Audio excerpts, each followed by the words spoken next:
Hai, Assalamualaikum. Ketemu lagi sama saya Erisan, masih di cerita seputar kopi.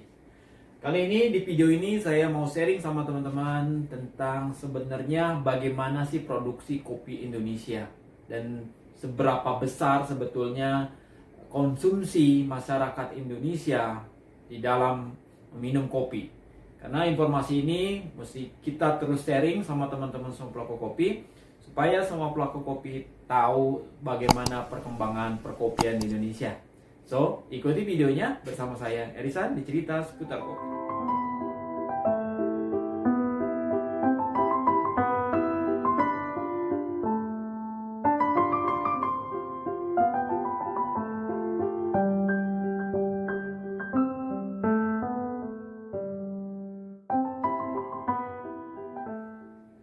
Oke teman-teman, biasanya saya banyak bicara tentang roasting, tentang espresso, tentang manual brew. Tapi saya hari ini, di video ini, saya mau sharing sedikit agak ke hulu, ya, tentang bagaimana produksi perkopian Indonesia. Indonesia memang merupakan salah satu penghasil kopi terbesar keempat di dunia, di mana jenis kopi di Indonesia yang ada saat ini itu terbagi dalam 4, yaitu Robusta, Arabica, Liberica, dan Excelsa. Ya. Robusta memegang produksi terbesar di Indonesia, yaitu hampir 70% dari total produksi kopi di Indonesia. Sementara Arabica itu hanya sekitar 28% dari total produksi di Indonesia, dan 2%-nya itu adalah Liberica dan Excelsa. Ya, jadi Indonesia merupakan penghasil penghasil Robusta terbanyak, maksudnya penghasil Robusta terbanyak, ya, salah satu terbanyak di dunia. Nah, tapi di sini saya mau sharing pengetahuan yang saya miliki kepada teman-teman para pelaku roaster ataupun juga barista, terutama yang memang baru sekali bermain di bisnis kopi.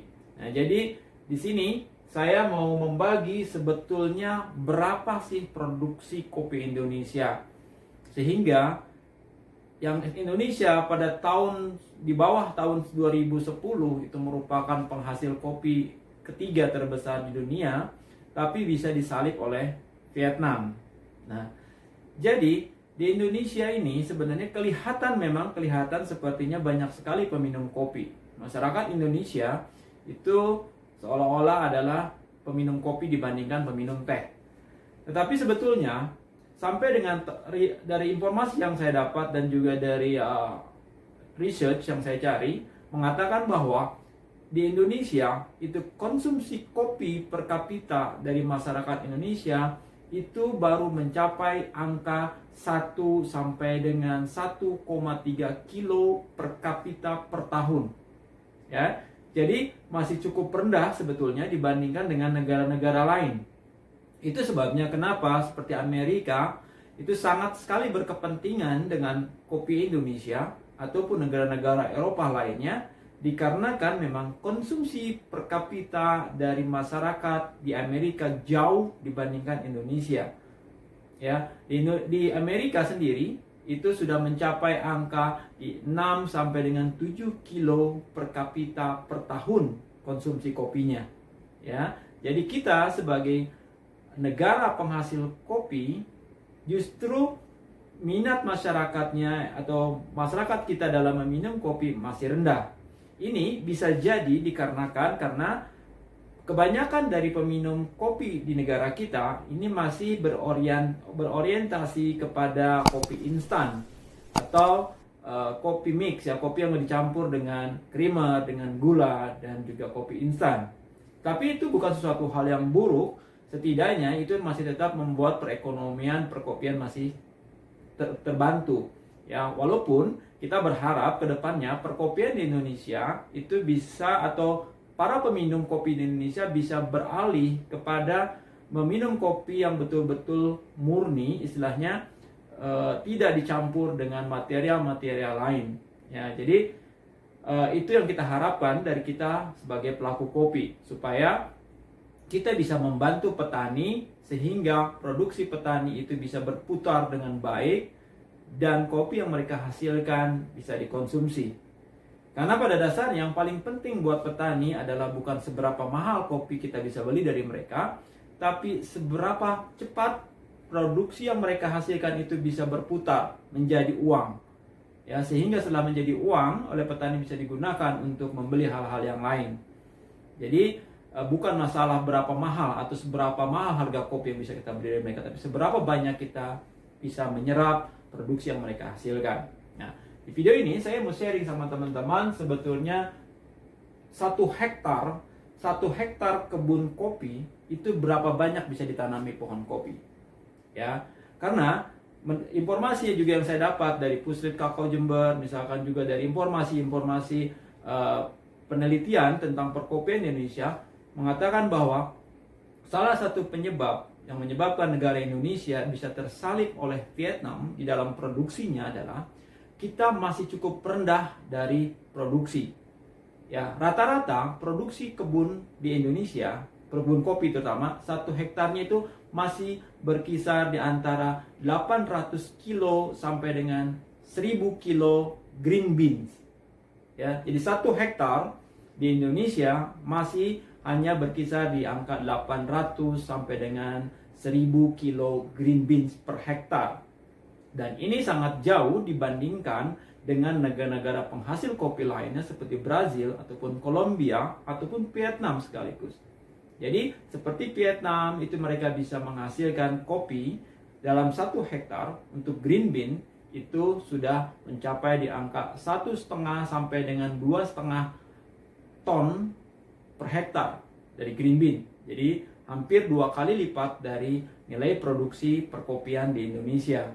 Nah, ini saya mau sharing sama teman-teman sehingga kita bisa cukup mengerti sebenarnya apa titik permasalahan yang ada di perkopian Indonesia. Ya, sehingga tidak banyak lagi perdebatan-perdebatan yang justru akan menjadikan hubungan di antara pemain pelaku kopi menjadi renggang. Nah, di sini berdasarkan pengetahuan yang saya miliki bahwa 1 hektar kebun kopi yang baik atau yang memang bisa dikelola dengan baik supaya bisa menghasilkan kopi yang berkualitas dan juga produksi yang banyak. Jadi 1 hektar kebun kopi bisa ditanami kurang lebih 1.500 sampai dengan 2.000 pohon. Ya, tapi pastinya ini juga tergantung dari varietas yang ditanam. Karena setiap varietas memiliki bentuk tekstur pohon yang berbeda-beda. Ada yang batangnya lurus samping begini tegak lurus, ada juga yang agak turun ke bawah. Sehingga bisa ada perbedaan dalam jumlah pohon yang ditanam dalam 1 hektar, tetapi memang ini adalah range yang bisa ditanam dalam 1 hektar. Ya, jadi kurang lebih 1.500 sampai dengan 2.000 pohon dalam 1 hektar perkebunan kopi. Nah, selanjutnya yang saya mau sharing juga adalah 1 hektar kebun kopi. Kalau kita tanami 1.500 sampai dengan 2.000 pohon kopi, seberapa banyak ceri yang bisa dihasilkan? Nah, ini kembali lagi ke bagaimana petani mengelola perkebunan itu. Kalau petani yang cukup berpengalaman dan berpengetahuan, maka mereka akan mengelola perkebunan itu dengan maksimal. Sehingga salah satu hal yang terbaik adalah kalau kita bisa menghasilkan 1 hektar dari perkebunan kopi itu bisa menghasilkan 5.000 sampai dengan 7.000 kilo ceri. Walaupun ada di beberapa negara yang bahkan bisa menghasilkan sampai dengan 10.000 kilo atau 10 ton ceri. Ya, jadi pertanyaannya adalah apa yang menyebabkan kita secara produksi masih cukup rendah sehingga kita bisa dikalahkan oleh Vietnam dalam produksinya. Oke. Nah, jadi ini kurang lebih sekitar 5.000 sampai dengan 7.000 kilo ceri. Bisa jadi apa yang saya sampaikan ini tidak sependapat dengan teman-teman yang lain, tapi ini bisa dijadikan bahan diskusi dan dicari bahan perbandingan negara-negara lain. Oke. Nah, dari 1 hektar kebun kopi bisa menghasilkan 5.000 sampai dengan 7.000 ceri kalau kebun kopinya terawat dengan baik. Maka dari 5.000 sampai 7.000 kilo ceri ini bisa menghasilkan kurang lebih 1.500 sampai dengan 2.000 kilo green beans. Ya, 2.000 kilo green beans. 1.500 sampai dengan 2.000 kilo green beans. Karena memang dari cherry ada penyusutan yang cukup besar, kurang lebih hampir 80% penyusutan untuk bisa mencapai green bean. Ya, itu pengelupasan kulit dagingnya, penurunan kadar air juga sehingga cukup signifikan. Ini adalah indikatornya adalah sebelum melalui sortir ya. Jadi istilahnya sebelum melalui sortir. Jadi masih dalam kategori kopi asalan. Nah, mengenai kopi asalan ini juga saya ingin sharing sama teman-teman berdasarkan apa yang saya dapat informasi dari petani, dari para pelaku kopi juga, bahwa definisi kopi asalan adalah bukan kopi jelek. Ya. Kopi asalan adalah kopi yang belum mengalami proses sortasi. Istilahnya dari pengupasan huller, dari proses huller itu belum dilakukan proses sortasi, ya, belum ada pengupasan dari sortasi biji pecah atau juga kulit arinya atau segala jenis sortasi sehingga bisa menjadi kopi yang sudah di-grading. Nah, jadi itu kopi asalan. Nah, para pelaku ekspor kadang-kadang membeli kopi asalan dari petani dengan asumsi bahwa sortasinya tidak terlalu banyak, ya. Jadi sehingga penurunan setelah proses huller atau pengupasan kulit hullernya, ya, kulit hullernya itu tidak terlalu banyak yang mesti dibuang. Nah, itu biasanya adalah kopi asalan. Nah, kalau kopi yang paling jelek misalnya pixel atau kopi-kopi cabutan. Kopi cabutan dari saya, kopi cabutan adalah kopi yang hasil sortiran, itu baru dikatakan kopi jelek. Tapi kalau kopi asalan adalah kopi yang belum mengalami proses sortasi, ya, belum degrading istilahnya. Nah, itu disebutkan kopi asalan. Jadi ini adalah base berdasarkan dari kopi yang belum disortasi. Ya, pasti akan ada penurunan lagi jumlah kuantitinya ketika sudah memasuki kepada fase grading. Itu sebabnya kenapa sebetulnya petani sangat disarankan sekali untuk mempanen kopi atau memetik kopi yang merah-merah saja supaya jangan terlalu banyak yang terbuang. Walaupun kita paham proses panen dalam kopi itu tidak bisa satu sekaligus atau satu kali panen. Karena proses perubahan warna kematangan dalam kopi juga melalui tahapan. Biasanya 3 tahap, ya, tidak semuanya matang bersamaan. Sehingga kadang-kadang dalam proses panen kopi itu ada yang disebut dengan panen awal, panen raya, dan panen sisa. Ya, ada 3 kali proses panen. Nah, kenapa dulu petani kita sering sekali memetik kopi sekaligus, yaitu mencampur kopi yang merah, yang masih agak kuning dengan hijau sekaligus, karena untuk menghemat waktu panen. Nah, sementara kalau mereka di-sharing atau diajarkan untuk pola panen dengan petik merah saja, maka waktu yang mereka miliki pun menjadi 2 sampai dengan 3 kali proses panen. Otomatis ini juga akan berimbas kepada cost membayar orang untuk memetik kopi.